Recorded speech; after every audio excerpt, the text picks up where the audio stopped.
Turning now to politics, major breaking news this morning. Iran's President Ibrahim Raisi dies in a helicopter crash. This as the International Criminal Court issues arrest warrants for both the leaders of Hamas and Israeli Prime Minister Benjamin Netanyahu. The implications of these international events not only having the potential to impact rising tensions in the Middle East, but also domestic politics here at home. Here to discuss this and more is Caroline Heldman, professor of critical theory and social justice at Occidental College. Good morning, Caroline. Happy Monday, Giselle. Good to see you. Happy Monday. Never a dull moment. These colliding international events, huge implications right here and abroad, with the Iranian president dying and the ICC not only going after Hamas leaders, but Netanyahu. It feels as if the world is on fire. Talk to us about the monumental impact of these historic events on us. Well, it's the Raisi death in a helicopter, the president of Iran. Perhaps, I mean, it comes at a bad time, but perhaps is not as destabilizing as we might imagine, because the title of president there is not the supreme leader, right? That's the top elected official, but the supreme leader ultimately has already even put another president in place. And so that likely won't have much of an effect on us. The ICC ruling, the International Criminal Court, is also mostly a symbolic gesture in the sense that Israel and Hamas obviously are not part of the ICC. It doesn't have the power to enforce. So it is condemning both sides of the conflict, which is important globally, especially for Israel, as it sees its star tarnished because of the way in which it is prosecuting this war. Yeah, and these events put President Biden in a very difficult spot, though, no? Trying to appeal to Muslim Americans, the youth vote, all while trying to be a stalwart ally to Israel. How does Biden respond to all of this? Yeah, that's a great point, Giselle. If you look at polling, 55% of Americans are opposed to the way in which Netanyahu is prosecuting the war. And for young voters, that's 63%. So Biden's coalition is showing some serious cracks. This obviously affecting his presidential bid, but also a humanitarian crisis. And when you look at how he's responding to this, he's increasingly condemning what is happening with Israel. But for many, this is not taking enough action quickly enough. Yeah. Let me ask you about Benny Gantz, a centrist member of Israel's war cabinet, threatening to resign if Netanyahu does not adopt his six-point plan, which includes getting Israeli troops out of Gaza. Talk to me about the significance of the divisions we're seeing within the Israeli cabinet. Well, as we just discussed, Biden is putting pressure on Netanyahu. The ICC is putting pressure on Netanyahu. And now we're seeing it internally, as we have the whole time, especially from Benny Gantz, who is far more popular than Netanyahu. He will be calling for an early election, he said, and resigning, stepping down and calling for that. And that's significant because only 15% of folks in Israel think that Netanyahu should keep his job once the war is over. This could actually be the way in which we see a completely different approach in Gaza from Israel. That would be a leadership change if Netanyahu is voted out. Wow. OK. President Biden calling for an immediate ceasefire in Gaza during this commencement speech at Morehouse College, trying to win back, obviously, black voters. But critics say it's too little, too late. Your takeaway? Well, I think for young voters, it might be too little, too late, in the sense that this is such a passionate issue for them. And again, to bring up that poll, about 2/3 of them are opposed to the way in which Netanyahu is prosecuting the war, and they hold Biden responsible for that. I maybe have more of a complicated view about what the American president is able to do in terms of pressure on Israel. But at the end of the day, I think they stay home. If you look at what happened in 2020, we had young voters who were energetically turning out to vote against Donald Trump. So we saw a spike, an increase in voter turnout. We're not going to see that this time. We have young voters today were in junior high school and high school when Trump was last in office, and they don't have that passion, but they are very passionate about what's happening in Gaza. So I say they probably stay home in bigger numbers than we've seen in recent elections. All right, let's turn to the Trump hush money trial. Michael Cohen back on the stand, took some real hits to his credibility during cross-examination. Closing arguments now expected next Tuesday.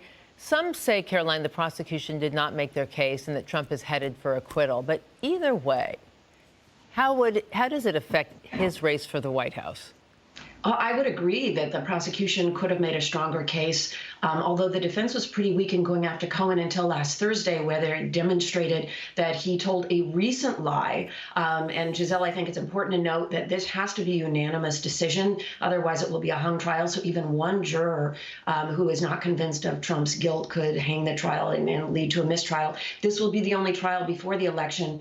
I imagine, there are about, in national polls, about 10% of independents say they won't vote for Donald Trump if he's convicted. Who knows whether or not that'll hold up in November. But for Trump supporters, either way, he gets convicted, they say he's persecuted. He doesn't get convicted, they say that's evidence that he was persecuted. So it's not going to shift his support, but it might shift some independent votes. And what do you make of this? The top Republican lawmakers, including Speaker Mike Johnson, Senators Rick Scott, J.D. Vance, Tommy Tuberville, and Congress members Lauren Boebert and Matt Gaetz, all attending the trial, defending Trump, attacking the judge, the witnesses, the justice system itself. And critics say they're bringing the campaign to the courtroom should alarm all Americans. Should it? Yeah, it should alarm Americans. It should also alarm them that one branch of government is going and critiquing the legitimacy of another branch of government, because that's essentially what they're doing, standing in front of this court, before the trial is decided and saying that Trump is innocent. I mean, this is reality TV, right? We have the vice presidential sweepstakes going on at this courtroom. We also have people like, Mike Johnson, who his speakership was saved by the Democrats, so he needs to be seen as aligned with Trump if he wants to maintain his popularity with the MAGA base. But they're sacrificing the legitimacy of legal proceedings in order to have a spotlight in the media. All right. And speaking of Congress, I do want to ask you about this congressional hearing that went completely off the rails. Marjorie Taylor Greene attacking Congresswoman Jasmine Crockett's appearance. Crockett responding by attacking Greene's hair and her body type. Where does that stack up in low moments in Congress? So, yeah, it looked like the British Parliament. It was unfortunate to see two women going after each other on appearance, how, standard sexism. But also, just to be fair, Marjorie Taylor Greene went after Crockett's appearance first. And when the Republican leadership failed to hold her accountable, she then went after Marjorie Taylor Greene's appearance to demonstrate that there was a double standard. Although at the end of the day, why she would lower herself. I mean, Marjorie Taylor Greene is someone who is disruptive, who is a threat to democracy because she degrades our conversation, as you saw in this exchange.